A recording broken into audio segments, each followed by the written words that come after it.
होलियों के दिन आजा। अभी आप लोग जैसा वीडियो देखा ये है सौम्या पोखरेल। जी हाँ दोस्तों, आप लोग जानते ही होंगे कि सौम्या पोखरेल ने जो कि एक बार कहा था कि मैं पवन सिंह को नहीं जानती हूँ, और उसके बाद देखिए लगातार जो कि एक से बढ़ के गाने पर जो कि पवन सिंह के गाने पर रील भी बना रही है। जी हाँ, देखिए पवन सिंह का एक ही होली गाना देखने को मिला जो कि 12 मिलियन से भी ज़्यादा का व्यूज प्राप्त किया है।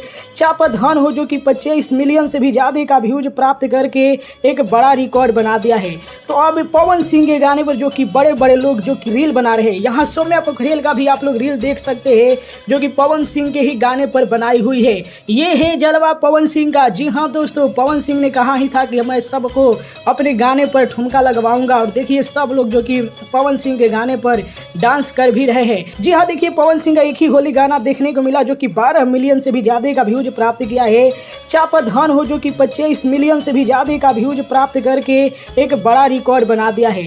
तो अब पवन सिंह के गाने पर जो कि बड़े बड़े लोग जो कि रील बना रहे हैं, यहाँ सौम्या पोखरेल का भी आप लोग रील देख सकते हैं जो कि पवन सिंह के ही गाने पर बनाई हुई है। ये है जलवा पवन सिंह का। जी हाँ दोस्तों, पवन सिंह ने कहा ही था कि मैं सबको अपने गाने पर ठुमका लगवाऊंगा, और देखिए सब लोग जो कि पवन सिंह के गाने पर डांस कर भी रहे हैं। तो कैसा लगा सौम्या पोखरेल का ये नया वीडियो, हमें कमेंट में बताइए। और क्या लगता है कि पवन सिंह और सौम्या पोखरेल का एक साथ गाना आएगा तो कितना बड़ा सुपर हिट होगा, कमेंट में हमें जरूर बताइएगा। और पवन सिंह के 2 गाने जो कि बड़ा रिकॉर्ड बनाए, ये भी कमेंट में जाकर बधाई दीजिए पवन सिंह का। पवन सिंह के कुछ गाने को फेक आईडी से जारी कर रहा गया है, इस पर भी पवन सिंह जो कि कमेंट किए हैं। तो सौम्या पोखरेल का वीडियो कैसा लगा कमेंट बताएं।